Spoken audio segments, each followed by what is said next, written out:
Calling all stations. Clear the air lanes. Clear all air lanes for the big broadcast.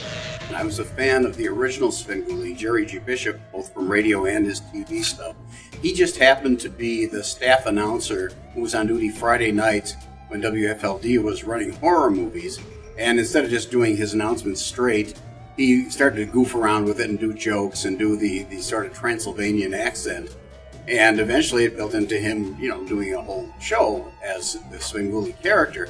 But he would read jokes from fans. So I was a fan of his, and I sent in jokes, and he used quite a few of them. And when he found out I was a broadcasting student and a writer, he asked me to write specific things, like specific parodies of things and such. And it worked into me working with him both there and when he was on the radio at WMAQ.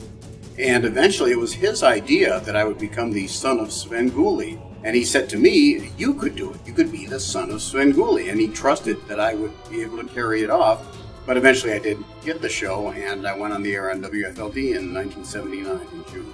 This set here, we had our old set, which was falling apart, including the coffin, which is now in the Museum of Broadcasting here in Chicago.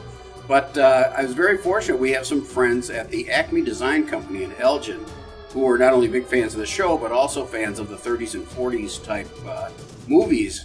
And they immediately knew exactly what would be perfect for the show. They built the equipment here that's out here. They made the new coffin, which is so cool. Besides the coffin, we have some of the set pieces that we had with our original set. There are many chickens there, and a lot of the stuff that looks exactly like, the stuff that we have now, but it's the original stuff we were using, including the original organ that we used on the show, which, by the way, never really functioned because my accompanist, Doug, does all the music tracks at home.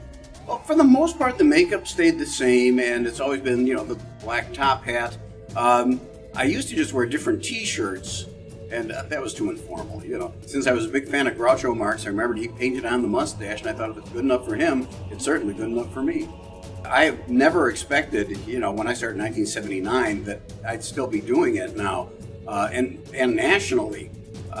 Back then, I was just thrilled to have a job, but we're on in almost the entire country now. We hear from people all over the place, and maybe that's another reason why I'm still doing it, because people want to see it.